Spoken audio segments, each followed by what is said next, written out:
biyya uumamaan badhaate qabeenya uumamaa garaagaraatiin kan badhaate paarkii biyyoolessa gaarreen Baalee keessaa bosona Harannaa keessatti argamna.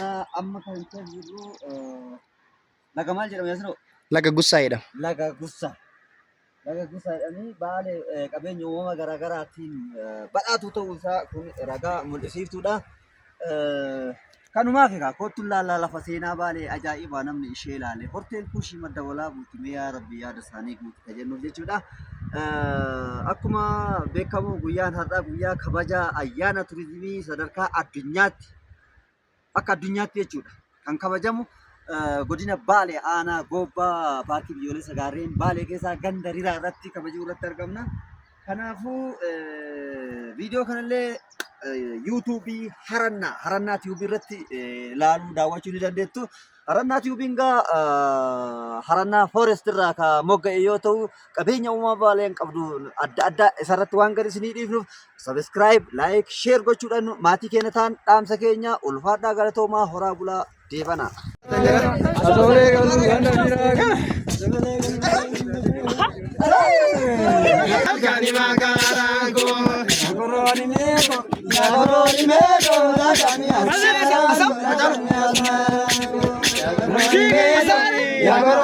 Raguri fire, urate kale bane. Raguri fire, urate kale bane. Asa.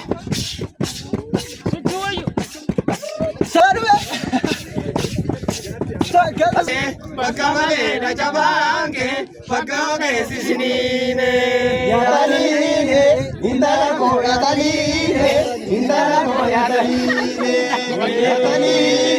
Bakamale na jabange, bakame sisinine. Yataline, indala to yataline. Yataline, bakamale na jabange, bakame sisinine. Kabakanu basal, kabakanu basal, kabakanu basal, kabakanu basal.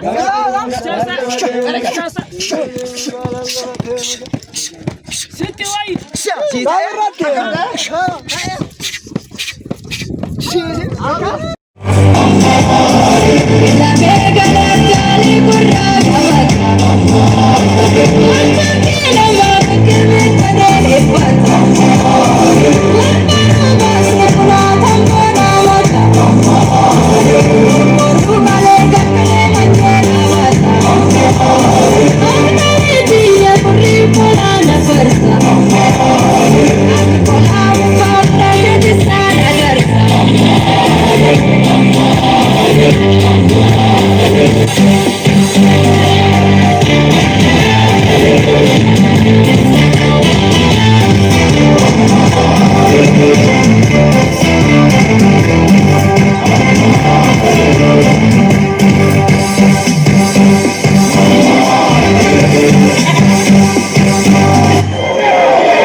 Yeah.